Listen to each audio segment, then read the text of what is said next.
2008an Gipuzkoako Foru Aldundiak Gipuzkoako estrategia bulegoa sortu zuen, lehen diputatu nagusiordearen gidaritzapean. Horren aritik 2009an zehar G-20 izena duen gogoeta estrategikoko prozesua jarri da abian. G-20 prozesuaren helburua da Gipuzkoaren etorkizuneko ikuspegi bat eratzea eta epe luzeko plangintza egitea. G-20 prozesuaren oinarria parte hartzea eta gogoetak partekatzea da. Udalek egiteko garrantzitsua dute Gipuzkoaren etorkizuneko ikuspegia eratzen. Hori dela eta, Aia, Getaria, Orio, Zarautz eta Zumaiako udal ordezkariek G-20 ekimena aurkeztu diete gaur goizean Urola Kosta udal elkartearen egoitzan. Guk legealdiaren hasierarekin batera, legealdia hasi genuenean, Gipuzkoako Foru Aldundian osatu zen gobernuan hartu genuen erabakitako bat izan zen tresna berri bat sortzea, kudeaketarako tresna berri bat sortzea, eta tresna hau da Gipuzkoako estrategia bulegoa.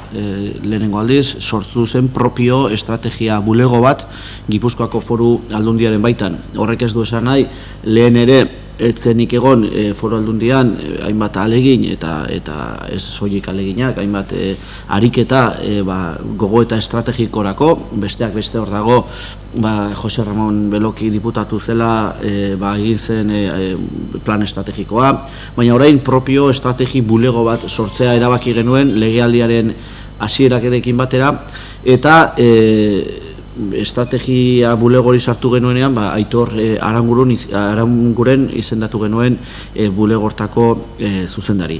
Estrategia bulego horrek baditu beste zenbait egin behar bere baitan, besteak beste Gipuzkoako kudeak eta planaren jarraipena egitea, baina batez ere estrategia bulego honi eman diogun egin behar nagusia da hain zuzen ere gerora begira jartzea eta Gipuzkoaren geroa aztertzeko prozesu bat martxan jartzea. Beraz, estrategia bulego horren lehenengo lan garrantzitsua izan da legealdiaren hasiera honetan G-20 izeneko prozesu hau diseinatu eta martxan jartzea.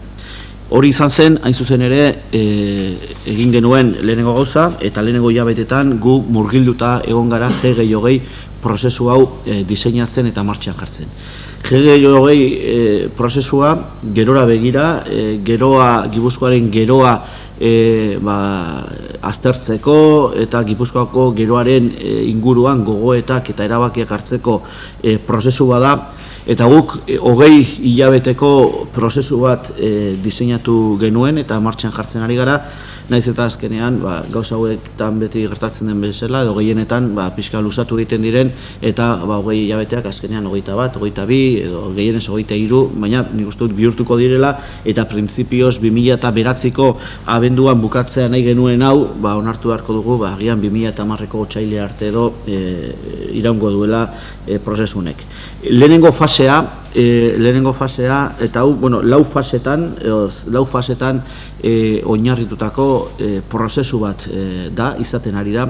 Eta lehenengo fasea izan zen diseinuarena, aurkezpenarena, organoak eta espazioak sortzearen fasea izan zen. Eta hain zuzen ere, Lidek irakurri duen testu hau, lehen fase horretako laburpen dokumentu horretatik atera du. Guk iazko azaroak 26an Miramon Parke Teknologikoan Gipuzkoako gizarteari aurkeztu genion prozesu hau, eta orduan eman genuen ordurarte egindako lanaren berri. Eta izan zen, lehenengo hilabetetan egin genuena izan zen diseinatu prozesua, eta prozesu horretan parte hartuko zuten hainbat organo, hainbat espazio sortu edo sortzeko martxan jarri, eta lehen urratsak emateko fasea izan zen.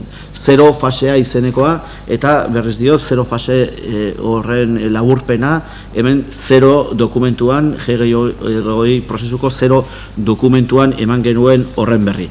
Gero bigarren fase bat, orain murgilduak gaudena, diagnostikoaren fasea da, hirugarren fase bat eskenatokiak eta erronkak definitzeko fasea izango da, eta azken fasea estrategien fasea izango da. Beraz, lau fasetan diseinatutako prozesu bat izango da, izaten ari da Gipuzkoa G-20 izeneko prozesua.